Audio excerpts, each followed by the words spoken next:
तो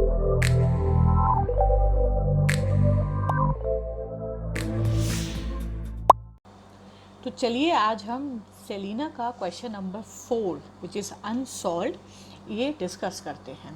क्वेश्चन में देखिए आपको डायग्राम दे रखा है, ये डायग्राम नीचे बना हुआ है। इसमें दो फोर्सेस इन्होंने कहे हैं, ठीक। एक है F1 जो 5 न्यूटन का है, F2 जो 3 न्यूटन का है। A और B पॉइंट पर लग रहा है।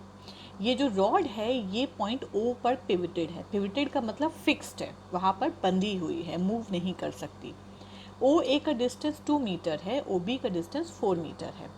आपको कैलकुलेट करना है मोमेंट ऑफ फोर्स ऑफ, यहाँ पर हमको कैलकुलेट करना है F1 अबाउट O, ठीक। तो सबसे पहले पार्ट के लिए देखिए, अगर आपको मोमेंट ऑफ फोर्स कैलकुलेट करना होता है तो इसका फॉर्मूला होता है force multiplied by perpendicular distance. ये जो परपेंडिकुलर डिस्टेंस होता है आपका, ये किस किस के बीच में लगता है? ये लगता है बिटवीन फोर्स, जिस पॉइंट पर आप फोर्स लगा रहे हैं, and the pivoted point. Pivoted point के बीच का परपेंडिकुलर डिस्टेंस। तो चलिए देखते हैं।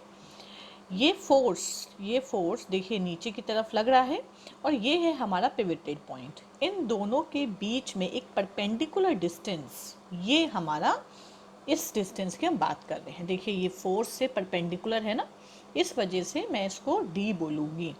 तो मेरा फॉर्मूला हो गया F, कौन सा फोर्स पर आप बात करना चाह रहे हैं? F1। तो हमें F1 इंटू D लिख देना है, ठीक। F1 कितना है? 5 और D माने परपेंडिकुलर डिस्टेंस 2 मीटर दे रखा है। तो आपका आंसर आ जाएगा 10 न्यूटन मीटर।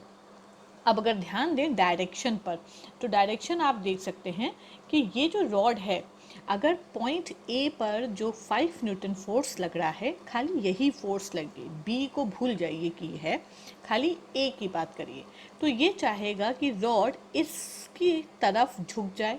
और ये कौन सा डायरेक्शन है जहाँ पर रॉड गिर रही है? This is anti clockwise direction. तो हम 10 न्यूटन मीटर में एंटी क्लॉकवाइज वर्ड मेंशन कर देंगे। अब हम आ जाते हैं सेकंड पार्ट पे, ठीक है। अब सेकंड पार्ट पे देखिए, सेम वही पार्ट है, लेकिन क्वेश्चन अब आपको निकालना है F2 का मोमेंट ऑफ फोर्स।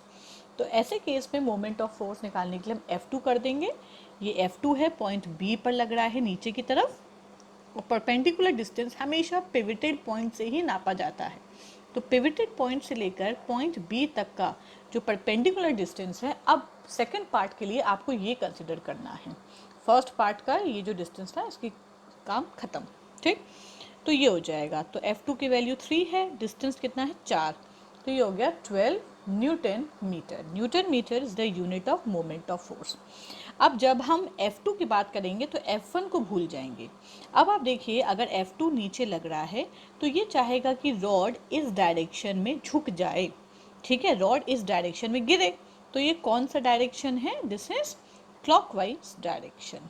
क्लॉकवाइज वो डायरेक्शन होता है जो घड़ी का डायरेक्शन होता है। हमारे घड़ी की सुई जिस तरफ मूव करती है ना, वो क्लॉकवाइज डायरेक्शन होता है। जो उल्टा डायरेक्शन उसके होगा उसको हम एंटी क्लॉकवाइज डायरेक्शन कहते हैं, ठीक। अब हम आते हैं थर्ड पार्ट पे। थर्ड पार्ट आपको निकालना है total moment of force of two forces. अब ध्यान से देखिए, हमें स्टार्टिंग में जब लेक्चर की थ्योरी आप पढ़ रहे थे, तब आपने पढ़ा होगा कि जब एंटी क्लॉकवाइज रोटेशन होता है, एंटी क्लॉकवाइज कोई चीज़ घूमती है, तो उस कंडीशन में मोमेंट ऑफ फोर्स पॉजिटिव होता है।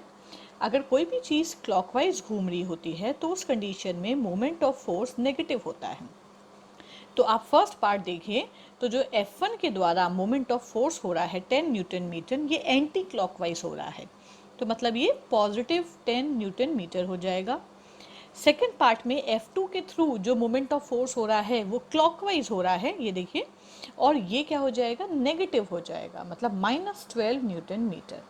अगर हमें इन दोनों का टोटल करना है तो हम दोनों को जोड़ देंगे, तो हमारा आंसर आ जाएगा -2 न्यूटन मीटर।